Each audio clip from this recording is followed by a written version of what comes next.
At this point, you probably heard about the upcoming Zelda live-action movie portraying the spiritual link to the success of the Mario movie, with the prosperity of further expanding Nintendo's franchises into mainstream media. It was only a matter of time to happen considering how much of an impact Mario had, and Zelda was naturally the next assumption to make, since it's Nintendo's second big pillar. This video will only discuss the Zelda movie on the surface as a means to go deeper into the topic, and this sudden announcement to ask the obvious question: what are the chances for a Kirby movie? First of all, I'm not going to discuss how a potential Kirby cinematic experience could look like, since this topic deserves a video on its own. Instead, I want to unfold the mere chances for a possible Kirby movie, which are quite tricky to calculate, as you will see. When the Mario movie was announced, it self-evidently provoked a general discussion of how Nintendo could capitalize on their other franchises as well, due to the fact they own one of the most recognizable and charismatic IPs in video game media.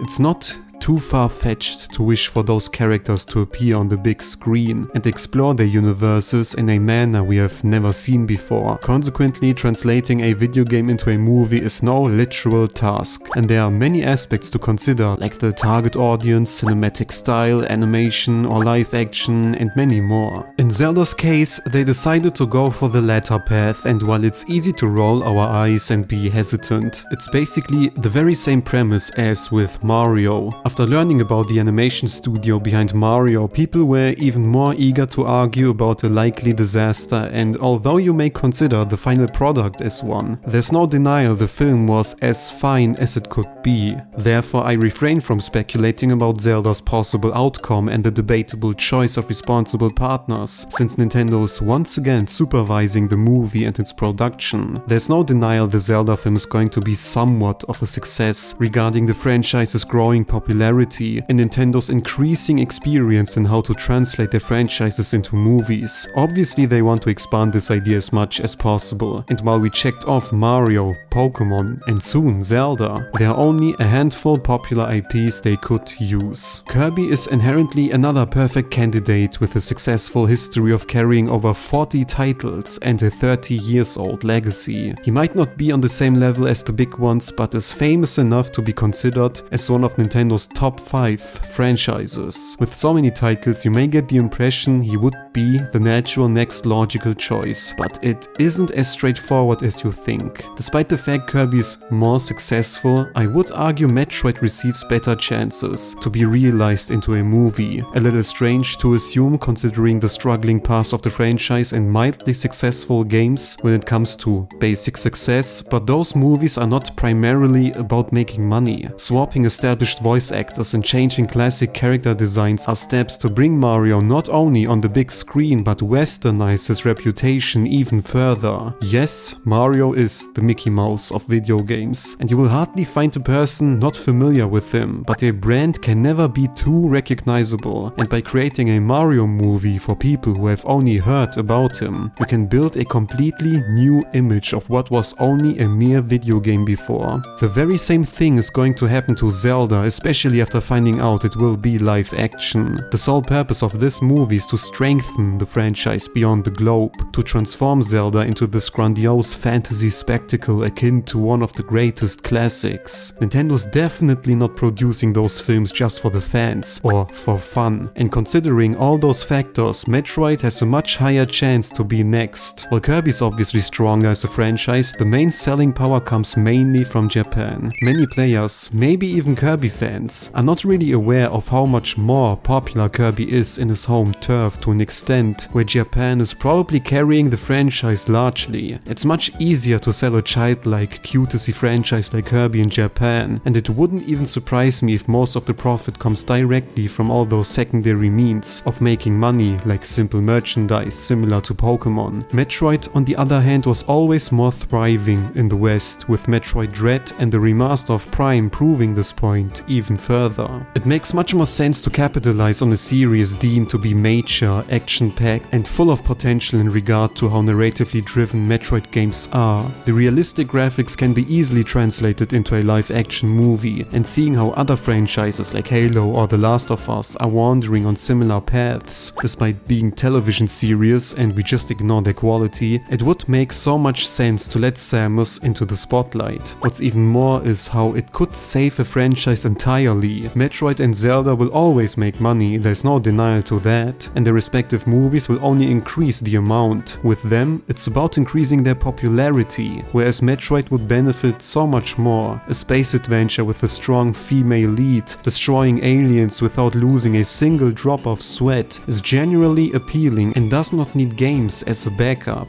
Instead, it's going to make people interested in becoming Samus herself by playing her games, and when people talk about Nintendo, their top 3s are always Mario, Zelda and Metroid. But doesn't this apply to Kirby? Wouldn't it make more sense to also westernize a series that already shows some success in its home country? It depends, since Kirby's not as successful as you think. Looking at the top 10 best-selling Kirby games, you will quickly recognize the franchise as not as money-printing as Mario or Zelda, for example. With over 5 million copies sold, The Forgotten Land for the Switch portrays the number 1 so far. But it took the franchise 30 years to outsell Kirby's Dream Land, the very first title in the series. Normally a Kirby game dwells between 1 to 3 million, which might change with the recent achievements, and while those numbers are certainly respectable, they are simply very fine and not outstanding. What's even more iconic is how The Forgotten Land already tried to be a clearly more cinematic adventure, with a generous sense for staging, scope and style of gameplay. There's an explicit attempt to try and make the franchise to something akin to a Mario, and seeing how the groundwork of The Forgotten Land proved to be a massive success after such a short time, there was never a better chance to consider making Kirby to more what he is. If you know Kirby's past, you're most likely aware there were some attempts in expanding the franchise. The animation show is the obvious proof and stands out as one of the very few video game adaptations treating the original source with respect and creating a fitting universe apart from the games. With 100 episodes, I would consider the show to be a success, which is due to the fact the former director worked on it. As I said in the beginning, a fitting director is everything you need, and even though the developers of Kirby would have nothing to do with the potential movie, I'm sure at least the current director would be included to some extent in seeing his care and attention for the franchise, even in the smallest things. There is no denial Nintendo could create a fulfilling cinematic visit. It doesn't matter who is creating the movie, it only matters who is leading it. Similar to the animation show, there's also other smaller experiments. Charming little presentations on YouTube were recently just localized and released in the West, and often, especially with Kirby, we see these very unobtrusive attempts to see what sticks with the audience. The only thing left worth discussing is which medium Kirby would try. Traditional animations seem natural, but I cannot see them producing full 3D animation similar to Mario. Announcing a huge cinematic Kirby production is plainly not possible, since Kirby is simply not as famous. To give an example, one of my friends heard about Kirby but always thought it was a Pokemon. Another one imagined him to be a Mario character, so the name Kirby alone does not have a significant cultural weight. 2D animations may be very costly as well, but would perfectly fit the friendly tone of the franchise and capitalize on the animation show, which already enjoys a decent following, seeing how they recently released the episodes again in the course of the 30th anniversary. It's not even like this piece of Kirby history is forgotten, and it would make sense to develop a AA 2D animation movie, similar to how most Kirby games can be considered AA games. I may ruffle some feathers, but targeting children would be the most logical thing to do. I'm not speaking about the same audience as Mario, I'm talking about very young children. Zelda seems to be for adults, Mario is for families, and Kirby could be the first step into the media of movies, similar how his games are the first stepping stone into games. They could even incorporate very basic lectures, like companionship, since the game already always teach those elements with Star Allies friendship feature, for example. Mario is a heroic figure, a Superman who can do everything, whereas Kirby is like a child who learns throughout the games and sees the world through the eyes of an innocent toddler. All of this is speculation, however, and Kirby will probably always remain in this uncanny territory